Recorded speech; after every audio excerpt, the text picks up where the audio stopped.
it. Big shots. Derek Boogaard, Rick Rippon, Wade Belak, all young NHL enforcers, all dying within months of each other in 2011 and battling their own forms of mental illness. Their deaths spark questions about the effect of fighting and its role in the game, a question we put then to the league's VP of Player Safety. Where are you on that? I mean, is fighting such an integral part of the game that can't be stopped or shouldn't be stopped? There's no way we would ever deny that it's not something that we're looking at closely. But now those emails show how in-depth NHL discussions went and what top executives said about the players potentially risking their health on the ice. Paul Hunter has more on all this from Washington for us. Paul.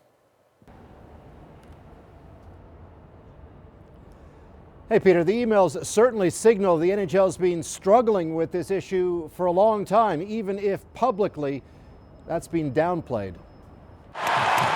It has been a part of NHL hockey from the get-go, unique to team sports in that the NHL allows it as a part of the game. Fist fighting has forever had its opponents and its fans. NHL Commissioner Gary Bettman in 2009. Fighting is part of the game. It's been a part of the game. It's the nature of the game.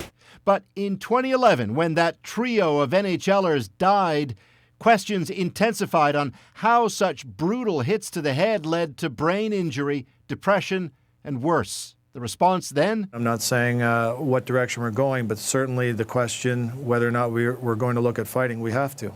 Now, as dozens of ex-NHLers are suing the league over its handling of concussions, internal NHL emails leaked from court documents reveal private talks on the implications of fighting back in 2011. On the ill effects of fighting and whether to actually eliminate it, Bettman wondered whether being an NHL fighter does this to you. I don't believe so, he said. Or whether a certain type of person gravitates to this job. I believe more likely, he adds. NHL Deputy Commissioner Bill Daly then weighed in. I tend to think it's a bit of both, he wrote. With his view, fighting leads to head injuries, depression, and what he called personal tragedies. Replied Bettman, fighting could aggravate a condition, but if you think about the tragedies, there were probably certain dispositions. In the same series of emails, Shanahan, who now runs the Toronto Maple Leafs, wrote that times had changed for NHL fighters, who nowadays aspire to be simply ever more fearsome. They used to take alcohol or cocaine to cope, he wrote. Now they take pills, pills to sleep, pills to wake up, pills to ease the pain, pills to amp up. And the fighting was allowed to continue. Getting rid of fighting, as Bettman put in another email, means telling a certain type of player his ability to earn more money than he could probably make doing anything else is over! Exclamation mark.